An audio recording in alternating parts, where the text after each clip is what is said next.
Nedēļas nogalē Mālpils profesionālajā vidusskolā pulcējas vairāk tūkstoši šīs skolas absolventu, un neviens no viņiem nespēja iedomāties situāciju, ka skolas durvis varētu būt slēgtas. 60 gadu pastāvēšanas laikā mācību iestāde 9 reizes mainījusi savu nosaukumu. Mainījušās mācību programmas ir bijuši kāpumi un kritumi. Šogad laikā skolā strādājuši 129 pedagogi, tostarp arī Ilmārs Spriede, kurš to par savu sauc jau 48 gadus. Tomēr skola atkal stāv nākotnes krustcelēs. Ekonomikas attīstībai, man liekas, specialitātes kā mētinātāji, kas būs tagad jaunā specialitāte mums paredzēta. Tāpat arī alternatīvo enerģijas avotu apgūšana. Saules baterijas mēs stādīsim augšā.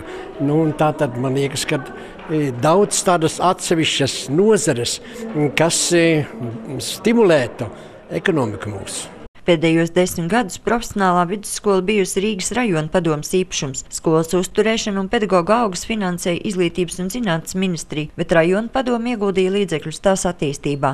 Līgums starp rajona padomu un Izglītības un zinātnes ministriju beidzās šā gada 1. jūlijā, bet Mālpils novada doma skola bez finansējuma nav gatava pārņemt. Likumā par pašvaldībām teikt, ka nododot funkcijas, jānodod arī finansējums. Protams, mēs apzināmies, ka tā ir reģionāla iestāde. Diemžēl apriņķi veidošana tiek aizskavēta, un mēs esam gatavi šīs iestādes pārņemt, bet pilnīgi bez finansējuma tas ir absurdi.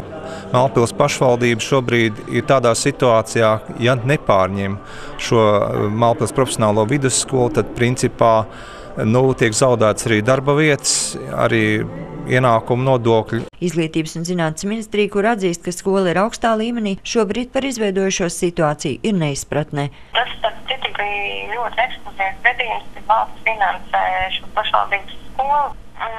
Mēs meklējam iespēju kādu variantu piedāvāt, bet, principā, arī pašvaldībai ir jābūt interesētai. Nevar būt tā, ka pēkšņi viss ir nokritusi kā no plaukta, un ko darīt. Par šo situāciju zināja skola jau vairākus gadus iepriekš, ka valsts finansējums beigsies.